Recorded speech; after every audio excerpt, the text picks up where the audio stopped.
Hi everyone, and welcome to my pre-holiday In the Kitchen with KK episode. This is Kimberly Knox, and we are going to be talking about 10 healthy tips to take you straight through the holidays to help you stay on track with your healthy lifestyle and your health-related goals. Health, it doesn't have to go to hell in a handbasket through the holidays. It is about making choices. So the choices that you make reflect how you feel about yourself and your body, and where you want to stay. You don't have to starve yourself. It's about enjoying, but there's some things that you can do to increase the ability for you to stay on track. So here at In the Kitchen with KK, we basically talk about sharing healthy goodies and life-enhancing tips empowering you to heal yourself and your family and to create a healthier, more vibrant, and youthful, sexier you. So let's get on with this, because at Thanksgiving, which is tomorrow, the average person eats over 4,500 calories of food in one sitting.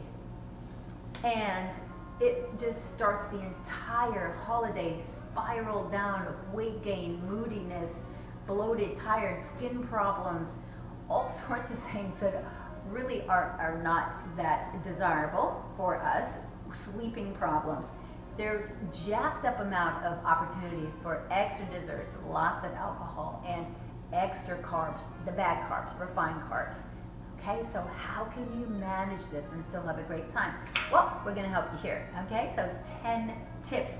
First of all, I do this all the time, but you definitely want to try to work it into your holiday season, because when you start the day with healthy activity, then you're going to maintain and have the chance of maintaining healthier choices throughout the entire day. It's like making your bed.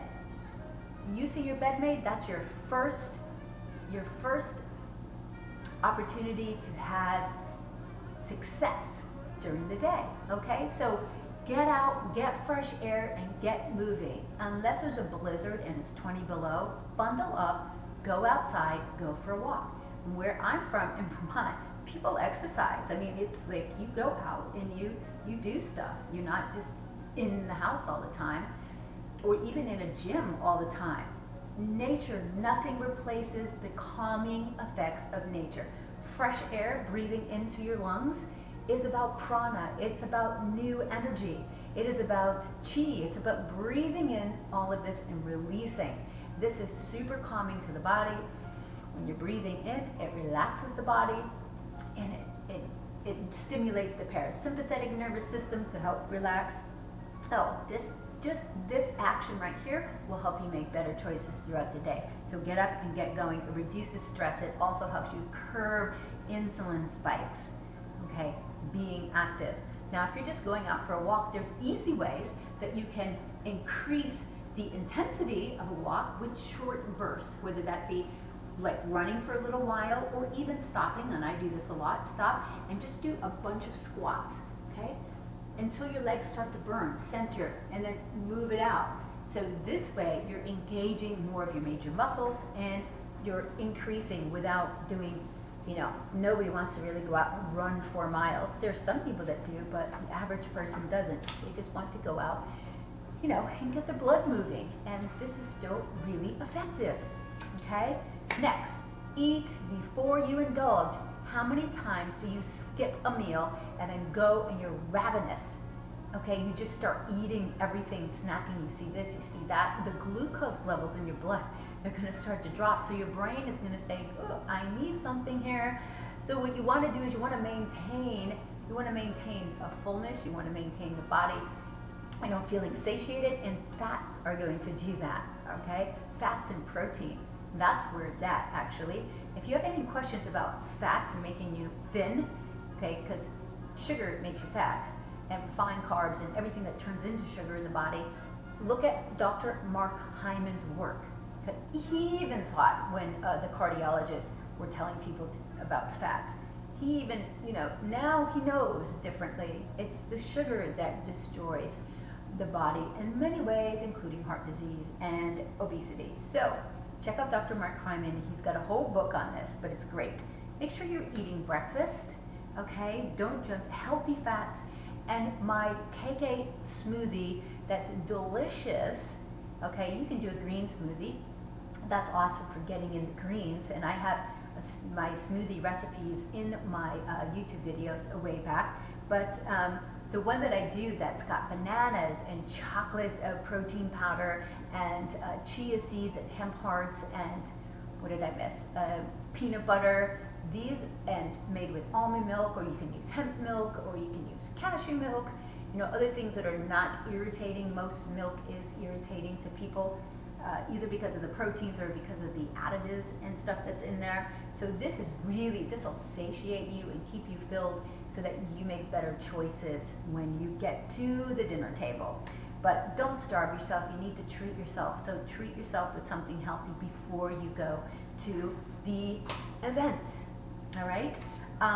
Avoid constant snacking throughout the day. How many times do you do mindless snacking?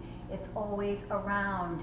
This mindless munching just adds weight to the body, and it doesn't allow the digestive process to really work well. You need a few hours in between eating so you can go through the process and understand what's going on.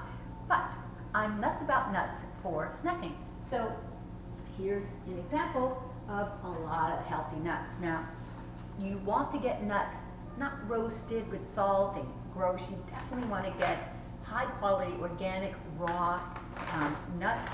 Your body will thank you. Almonds, these are high in fiber, high in fats.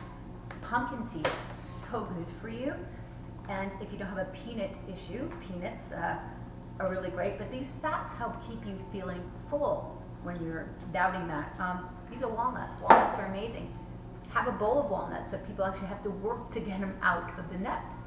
You know, how much fresher can you get than cracked walnuts? So that's fun. You also want to have on hand, we'll talk about this, but for your immune system, garlic, lots of lemon, and ginger root. All amazing, amazing superfoods you definitely need to have around. Okay, so avoid the snacking. If you get the urge to snack, you're probably just bored or something. You know, start to think about it. Do some exercise. Do some jumping jacks right at your desk, in the kitchen. Just get up and move around. Have some water.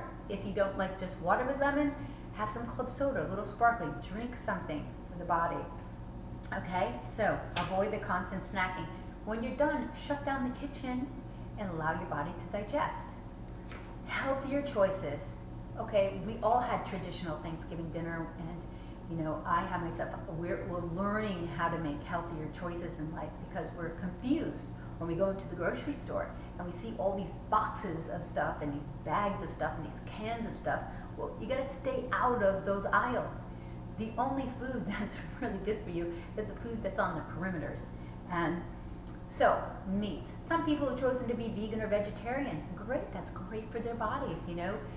Basically eliminating a lot of the foods that cause irritation and inflammation in the body. That's a really smart thing. So all of a sudden you start to feel better. Whatever makes sense for you. But if you're going to eat meat, you need to eat organic, grass-fed, no antibiotics. Now you wonder, why do they give antibiotics to animals? And more antibiotics are given to animals than to people in this country.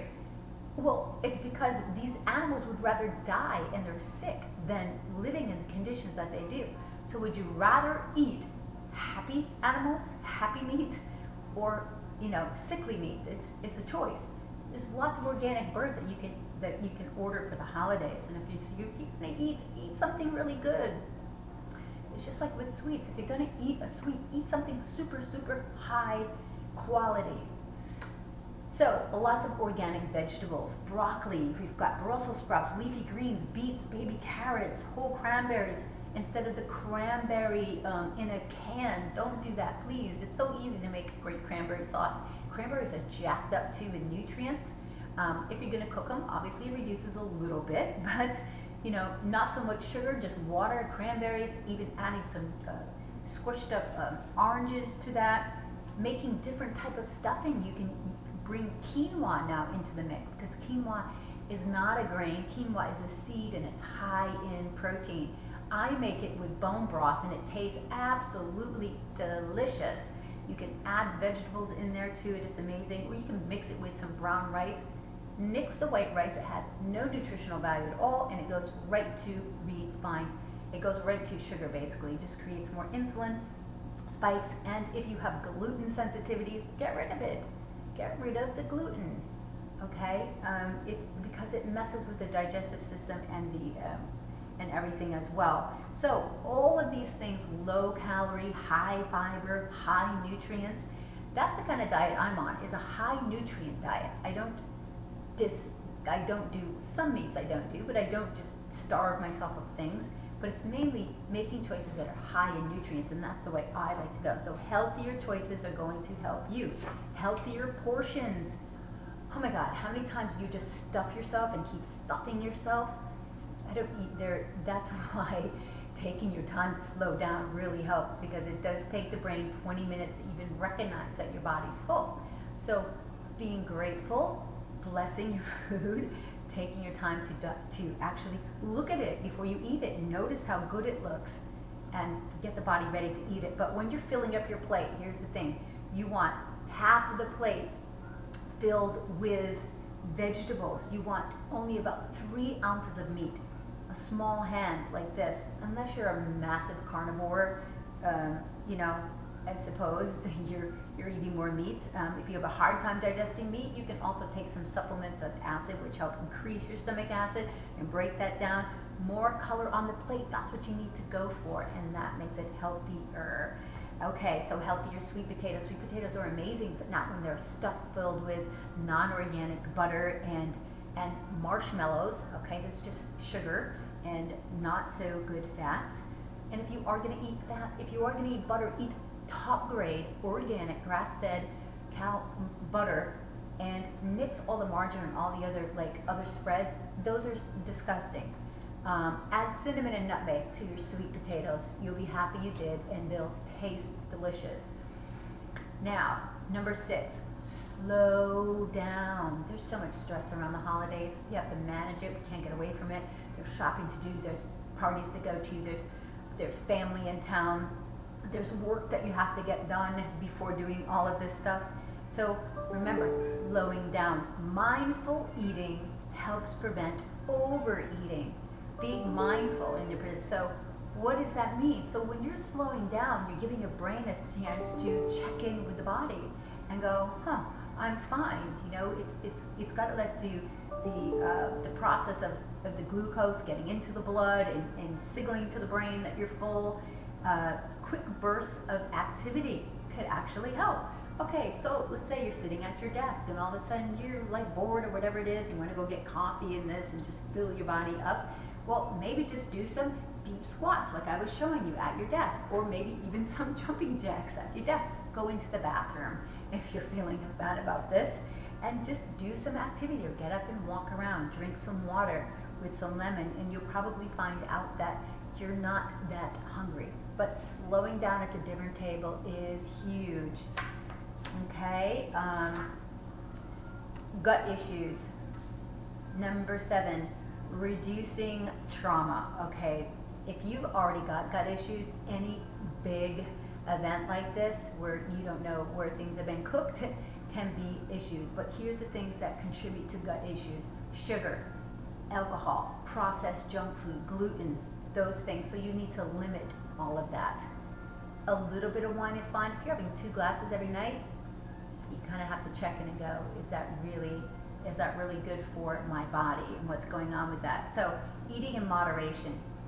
Eat more plants, eat more plant-based food, eat a little bit less, slow down, increase your fiber.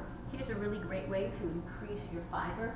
I make a lot of green smoothies to help me take in enough. You need 9 servings of greens. I don't know how you're getting them, but I can't always choke down enough salad and greens. So my green smoothies with the greens and the avocado and the olive juice and the coconut water and hemp hearts, they're so jacked up with nutrients. Seriously, an avocado, I'm feeling full for a long time. But chia seeds are a little wonder. They used to sell the chia pets, remember, around the holidays, and those are really cute. But chia seeds, Not only are they jacked up with fiber, they help to attract the toxins that are trying to get out of your body and move through the body like a little jello mold. And also high in omega-3s. That's another thing. I did a whole video on inflammation in the body. Omega-3s, you want to make sure you're keeping those up. So limit the alcohol, sugar, processed junk food, gut issues. Be sensitive to all of that. Reducing stress and managing stress. That's number 8. So basically, vitamin B. Most of us are not getting enough vitamin B. Most of us are not getting enough magnesium. I was actually having irregular heartbeats, and it was just because of magnesium levels were off. Okay, most women are low in magnesium. Take an Epsom salts bath. Take some supplementation for that, and ashwagandha is a really great adaptive type of supplement, and so I love some of the algae products, the Brain On, the E3. So you're not going to get away from stress, but you want to reduce it. Cortisol increases when stress is done. That causes weight issues. So deep breathing, yoga. Hot yoga is great during the winter because we're freezing, but I love it during the summer too. Calming music, hot baths with lavender and essential oils. Meditation. You can't not meditate right. Just calm your brain and do some breathing. Breathing through the nose calms the body, and it signals to the parasympathetic nervous system to trigger on instead of running in this fight or flight all day long, realizing you're not even breathing. So number 9, get enough sleep. Yep, we're traveling, things are going on. You need to rest and restore at night. So, and no late night eating. That really disrupts your sleep as well, and as well as over drinking. But bringing essential oils with you when you travel is really, really huge. I bring many. You can diffuse them for many reasons. I bring eucalyptus and clove just because I'm not sure how the room is going to smell. Thieves also because that's, but peppermint oil. Peppermint oil is so invigorating for the brain, and if you're having any type of headaches or you just need to calm. There's over 25 ways you can use peppermint oil, but bergamot, also lavender. You want to have these. Patchouli, if you like patchouli is really calming to the brain as well. Ylang, also very good. Soothing the nervous system is super important during the holidays, okay? You want your body to stay, because if you're not calm and you have too much stress, your digestive system is also not working well. Number 10 is practicing gratefulness and gratitude. There's a huge mind-body connection. So your experiences is in your hands, okay? What you do every day, how you experience your perception of things, it creates your whole experience. So, out around the holidays, yep, you can get mad at your partner, and, you can take things out on them, and everybody's got things about their partner that drives them a little wacky, right? What about looking at them and complimenting great things about them, building them up, okay? This whole kindness giving them makes everybody feel better, makes you feel better. Give gratitude for what they give in your life. Start a journal with your children. Start your own journal around the holidays, letting them know how grateful they are, how lucky and grateful they are when some children might not have all of this, okay? Card games, home movies, bundle up and go for a walk. Get outside. That's right, it's never cold to go outside, especially after eating Thanksgiving dinner. Bundle up and go outside and go for a walk. I hope these tips have helped you out and help you to move straight through the holidays with keeping your healthy routines moving along. So that's it from KK here in KK's Kitchen, and I'm looking forward to it. Have a great, beautiful start to your holiday, and happy Thanksgiving to all.